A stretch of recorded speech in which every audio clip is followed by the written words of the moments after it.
Hi കാലത്ത് ഞാൻ മാത്രമല്ല വൈഫ് വിളിച്ചേട്ടാ 4:30 ഞാൻ ചത്താൻ പോവാണ്. ഇതാ വൈഫ് ഇതാ ബീൻസ്, ക്യാരറ്റ്, ഉരുളക്കിഴങ്ങ്, വഴുതനങ്ങ, മുള്ളങ്ങിയൊക്കെ ഇട്ട് സാമ്പാർ വയ്ക്കാൻ പോവാണ്. ചോറും ആയിക്കൊണ്ടിരിക്കുകയാണ് കേട്ടോ. അതാ ചെത്ത് കഴിഞ്ഞ് വന്നു കഴിഞ്ഞിട്ടാ വൈഫ് എന്തൊക്കെ വെച്ചിട്ട് വന്ന് ഇന്നലെ വെച്ച കപ്പയ്ക്കച്ചാറ് വറ്റിച്ചിട്ടുണ്ട്. ഇതാ നന്നായി സാമ്പാറും വെച്ചിട്ടുണ്ട് കേട്ടോ. അതുമാത്രമല്ല എനിക്ക് ചായ വെച്ച് തന്നു. വരുന്ന വഴിക്ക് ഇതാ വട വാങ്ങിച്ചു തന്നിട്ടാ, പരിപ്പ് വട, ചായയും പരിപ്പ് വടയും കാലത്തൊക്കെ.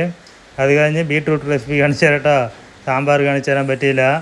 സബോള, പച്ചമുളക്, കടുക് വറുത്തിട്ട് കറിവേപ്പിലയിട്ട് ഇളക്കി കേട്ടാ.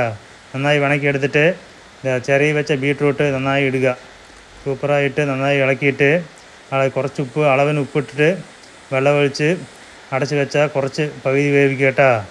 അടച്ച് വെച്ച് പകുതി വെന്തതും കുറച്ച് തേങ്ങ ചേർത്തിട്ട് പിന്നെയും കുറച്ച് വെള്ളം വറ്റിച്ചാൽ റെസിപ്പി റെഡിയായിട്ടാ. പിന്നെ അടുത്ത് വന്നിട്ട് കാലത്ത് ചോറുണ്ണാൻ പോവാണ്. ചോറ് എന്താ ചെയ്യുക, ഇതാ സൂപ്പറായി ബീട്രൂട്ടായില്ലേ. പിന്നെ ഇതാ ചോറ് ഇതാ മാങ്ങ ഇട്ട സാമ്പാർ കേട്ടാ. ഇതാ ഇന്നലെ വലിച്ചില്ല മാങ്ങ, അതാണ് ഇട്ടത് കേട്ടാ സാമ്പാറിൽ എക്സ്ട്രാ ആയിട്ട്.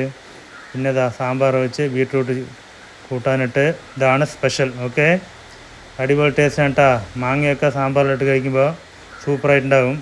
നിങ്ങളതുപോലെ കഴിച്ചിട്ടുണ്ടാവും പറയാം കേട്ടാ. നിങ്ങളുടെ വീട്ടിൽ എന്തൊക്കെയാണ്, ഇതാണ് സ്പെഷ്യൽ പറയുക. ഓക്കെ.